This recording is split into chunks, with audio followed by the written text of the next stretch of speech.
Twinkle, twinkle, little bitch, just a Let's break it down so you understand all the chorus. twinkle, twinkle, little bitch. To twinkle is to shine with a gleam that changes constantly.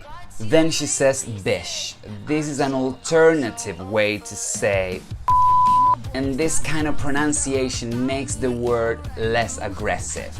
Just another narcissist. Narcissist. What does that mean? You've got so much interest in yourself. The world revolves around you.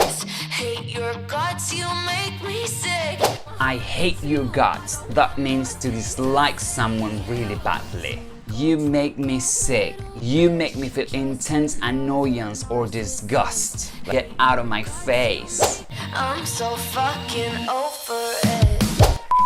Over it. That means that she's no longer enthusiastic about that, about the relationship, about the love that she used to have for him.